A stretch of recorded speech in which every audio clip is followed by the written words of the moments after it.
اللہ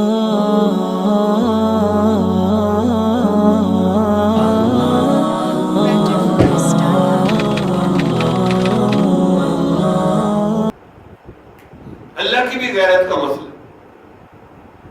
ہمارے حضرت نے حضرت پیر غلام حبیب سے پوچھا کہ حضرت یہ آنکھ بد نظری کے اوپر اللہ نے بڑی جلالی آیات ہے، یہ دیکھ بھی نہیں سکتے.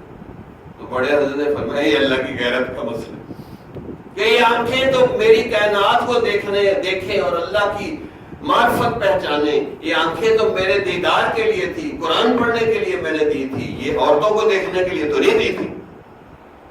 اس لیے فرمایا اللہ کی غیرت کا مسئلہ ہے کہ جو بد نظری کرتا ہے وہ آخری وقت اس کو کلمہ ہی نصیب نہیں ہوتا. آپ سروے کر لیں، کوئی ایماندار آدمی سروے کر لے کہ جو بندہ بد نظری کرتا رہا ہو اور اس کو آخری وقت کلمہ نصیب ہوگا، ہو نہیں سکتا. ساری زندگی اس نے اللہ کے حکموں کو توڑا اور آخری وقت اس کو کلمہ مل جائے، یہ ہو ہی نہیں سکتا. ساری زندگی اللہ کو ناراض رکھا اور آخری موت مومنوں والی موت آ جائے، یہ نہیں ہو سکتا. آخری وقت کا ہم سروے نہیں کرتے کہ آخری وقت کیا ہوتا ہے. یقین کریں بھئی قرآن اللہ کے حکم ہے، جو اس کو توڑیں گے نا تو اللہ بھی پھر غیرت میں آ جاتے. اب میری انگلی چھوٹی کو توڑے تو میں بھی تو ہاتھ پاؤں ہلاؤں گا نا کہ بچ جاؤں، اور اللہ کو کیا پرواہ. کن فیکون، بس کن ہوگی کہ یہ بے غیرت بنا رہا ہے، اس کو کلمے سے محروم کر. آپ سروے کر کے دیکھ لیں.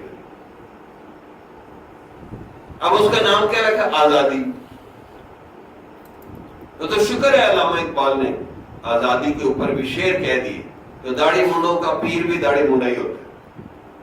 تو اس نے کہا یہ آزادی نہیں ہے، یہ بربادی ہے. گو فکر خدا داد سے روشن ہے زمانہ، آزادی افکار ہے ابلیس کی ایجاد. یہ آزادی تو ابلیس نے ایجاد کی ہے. بھئی ہر چیز کا ایک ڈسپلن ہوتا، اصول ہوتے ہیں، ٹریفک کے اصول ہیں، ہر چیز کے اصول ضابطے ہیں. تو زندگی بغیر اصولوں کے، یہ اللہ نے ایک ہمیں پروگرام دیا ہے، پوری طریقہ سلیقہ سکھایا زندگی گزارنے.